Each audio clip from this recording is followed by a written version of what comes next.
नमस्कार दोस्तों, मैं आपका भूपेंद्र नारायण सिंह। आज हिमाचल प्रदेश के चुनाव से जो कांग्रेस ने जीत हासिल की है उस खबर के साथ आईएनसी टीवी पर आपका स्वागत करता हूं।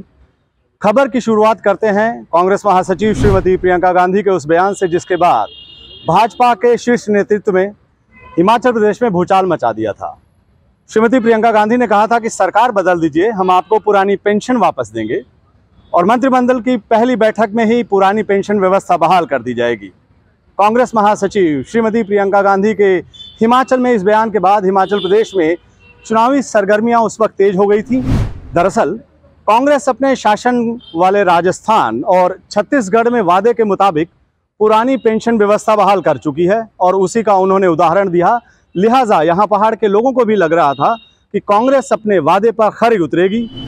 दूसरी तरफ भारतीय जनता पार्टी प्रियंका गांधी के इस बयान के बाद परेशान थी कि पेंशन का मुद्दा उसके गले की फांस न बन गए, और वो बनी भी।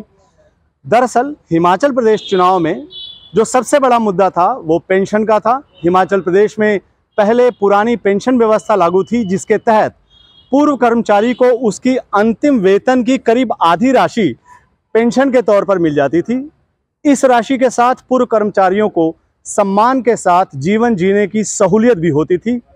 लेकिन जब एनडीए यानी जब वाजपेयी जी थे, एनडीए की सरकार सत्ता में आई तो उसने राज्य में नई व्यवस्था जो पेंशन की थी वो बहाल कर दी थी। नई पेंशन व्यवस्था लागू करते समय पूर्व कर्मचारियों से वैसे ही वादे किए गए जिस तरह के वादे करने के लिए भारतीय जनता पार्टी बदनाम है, लेकिन जल्दी ही उसकी असलियत उसी तरह सामने आ गई जैसे दूसरे फर्जी वादों की आई है। जब इस न्यू पेंशन स्कीम को लागू किया गया तो उसमें पहले तो ये कहा गया कि मल्टीनेशनल कंपनी की तरह आपको बहुत लाभ मिलेगा, लेकिन असली स्थिति तब सामने आई जब किसी को 800 रुपये तो किसी को 1500 रुपये की पेंशन मिलने लगी। यही थी चुनाव की सबसे बड़ी बात। कुछ लोगों ने कहा कि उन्हें सिर्फ 1300 रुपये प्रति महीना पेंशन मिलता है, यदि एक गैस सिलेंडर भी उसमें ले लिया जाए तो पैसे खत्म हो जाते हैं। यही चुनाव में लोगों की, जो सरकारी कर्मचारी थे, नाराज़गी थी।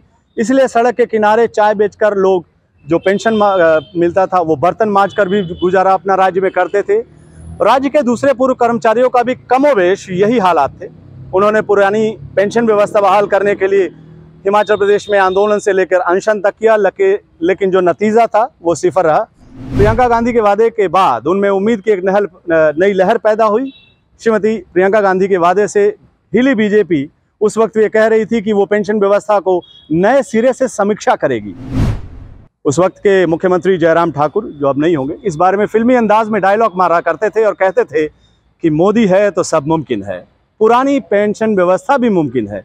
लेकिन पहाड़ जयराम ठाकुर के इस आश्वासन पर पिघलने के लिए तैयार नहीं दिख रहा, और दिखा भी नहीं। उसे कांग्रेस के उस पोस्टर पर ज़्यादा यकीन हो गया जिसमें साफ साफ लिखा हुआ था कि कैबिनेट की पहली बैठक में पुरानी पेंशन व्यवस्था बहाल होगी। यही है कांग्रेस की जीत का सबसे बड़ा कारण। नमस्कार।